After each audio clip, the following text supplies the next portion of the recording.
especially after the first half where it seemed like the team wasn't really hitting that well. How big were those for the team? How good did you feel? They felt great coming off. But credit to my teammates for finding me, screening for me, and just being able to get me open so I was able to knock down the threes. What was the vibe in the locker room at halftime? We're good. Next half we gotta take what's ours and just come out punching. We didn't really start the game as we wanted, but we came out the second half the way we wanted. You talked about your role in this team being to kind of be a calming presence. Do you feel that more in a game like that, especially the way things were going in the first half? For sure. I think I'm one of the experienced guards on the team, so I was able to keep them calm and just be able to keep the pace that we had. I think we had way too many turnovers, and just being able to tell the team like, hey, we got this, relax and just have the game come to us. Anything else for Te-Hina? Thank you, Pam. Thank you.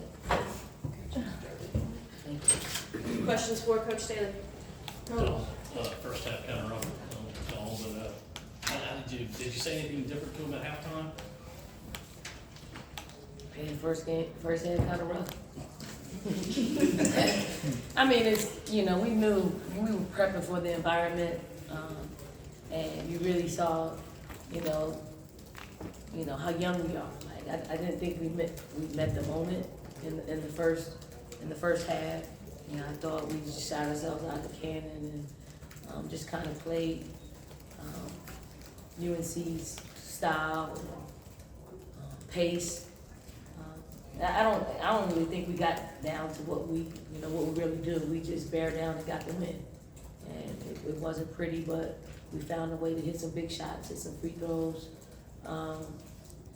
hit some stops. So sometimes it's going to be like that. What was the difference in Carolina's defense and their rebounding? I don't think you've seen an opponent with both those elements like Carolina had tonight. Sure, we have. We played SEC.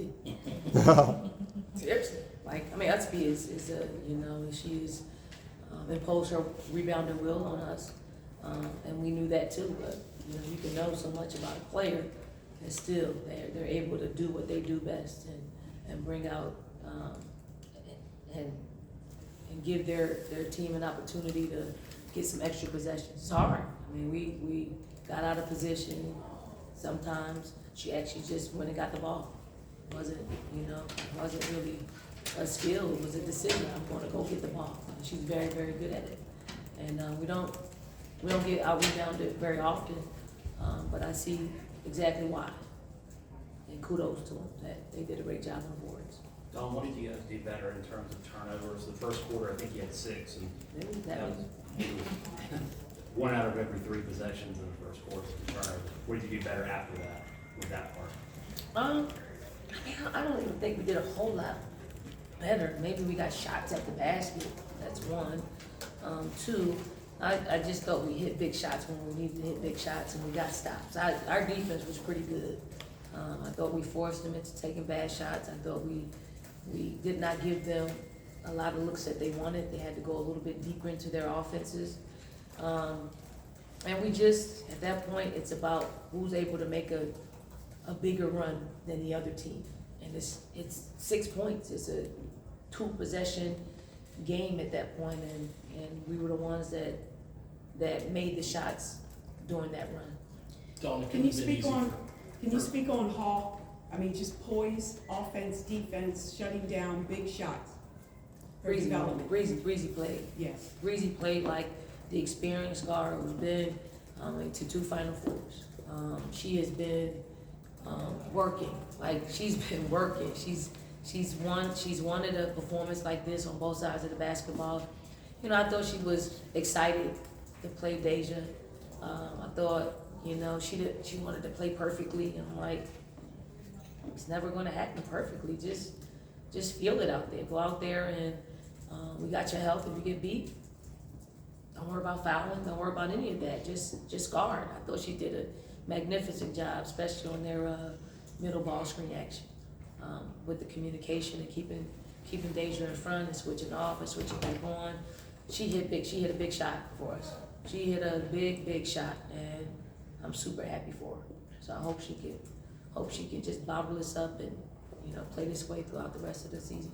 What is it about North Carolina? They gave you two good Sweet 16 games in Greensboro, and then tonight. Is there a common thread of those 3 games? Well, I guess when you play in the state of North Carolina, it's pretty tough. It was in North Carolina, right? Right? Yeah, this was in North Carolina, right? Yeah, we gotta get them in South Carolina. Maybe a little better. David? Dawn, you mentioned Te-Hina kind of came in, and she's the relative newcomer, but she's played a lot of basketball. Did you ever have to have a straight sit down with her and say, I need you to lead, or is that a role that she just took? So it's a role she took. You know, it's hard to say I need you to lead a team that she doesn't know.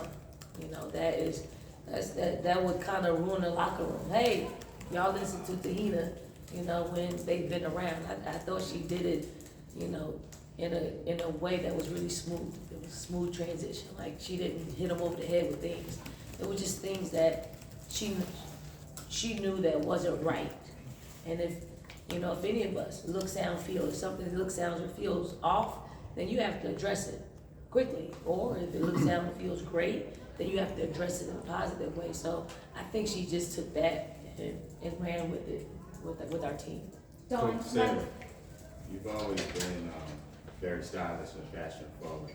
And you talk about the black uniforms tonight and what your team felt about wearing those. Well, they wanted to wear black. That's one. We got 3 different ones. I mean, I like them. They're old school. They're vintage. We're playing in North Carolina. It's prominent South Carolina on our jerseys.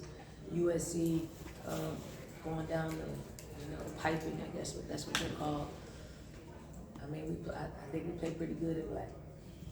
Dawn, you loved that lineup that we saw basically the entire second half. What didn't you like about Myleisha out there in the beginning? From a defensive standpoint, she lost her man a few times, gave up a couple of threes. And, I know that's probably one of the things that she has to improve on, but it was just such a nip and tuck game that I don't want her to lose confidence. She'll know exactly why she didn't get extended minutes. And I've always told our players, if you play well, you get extended minutes. If you don't, that has to go to somebody else. And it could be you at times, it could not be you at times. We just have such a young team that they gotta know. And hopefully she doesn't feel good about not playing as much as she probably wanted to. And then, hopefully we get her in at Duke and play some extended minutes. But she's gotta be ready to rock and roll. Dawn, you will split minutes with Chloe and Ashlyn tonight. Just how are you using those two in rotation? How did you feel about kind of how each of them performed? Well, both of them got in foul trouble, so we just kind of have to play off of, what they bring to the table. I thought they did a great job defensively when they weren't reaching for the ball. And then offensively, they both hit some big free throws down the stretch. Chloe hit, a couple of baskets, outside baskets. Ashlyn was aggressive to the rim. I like what they bring to the table. I like for them to be able to score a little bit more, to take some pressure off of Camilla, and we'll continue to work that. They're just really young. Like, this is their 6th game. Like, their 6th game, really, and they'll get better. We're gonna go Peyton, Allen, and wrap it up with John. Wanted to ask about Camilla tonight. She obviously didn't have as productive a scoring night as she has so far this season, but did a lot on the boards and had 4 blocks. How would you evaluate her performance tonight, being able to contribute in one way when another way wasn't really working out for her? We got to get her to score. She was single covered. Like, you got to be able to find a way to get more buckets. I mean, she got touches, and she's a work in progress too. You can't become great just because you have the opportunity. You have to grow into that role, and she didn't let it affect her from rebounding basketball. She came up with big blocks as well, and she really got them to change some of their shots. So, Camilla understands what we need from her, and if she can't give us the scoring, she's got to have an impact in other areas of the game, and she did that. Allen? You had a couple similar games in this last year. Games was the Iowa scored 25-30, kind of bail you out. Say something different about this team that you didn't really need that tonight from one player? We needed it. We needed it from one player, we did. You know, our team is a team of players who are, you know, they work well together. They're not, you know, they got the dominant starter kit, so they're not there yet, but they're a work in progress. And I do think they understand what we're saying when it's dominant. Like, it just doesn't happen overnight. Aaliyah wasn't dominant her freshman year. Second year, third year, fourth year. That's when she became dominant, when she starts to understand where the defense is coming, how to react. It may not be scoring, it may be being a decoy. So, but we'll have this kind of year where we get a little bit of this and that from everybody. John? It seemed like the defensive intensity really picked up in the second quarter, 7 turnovers. Anything in particular that sparked that? Anything that was said, any particular play? No, I'm just called competing. You know, we were down by double digits, and you know, we just had to fight and claw our way back. And I love seeing that from our team. No matter how ugly it was, they have fight. They compete. They're young. They may make mistakes, but it's all in the effort of trying to win basketball games. And I take my hat off to them for that. Thank you, Coach. Thank you, everybody. John George.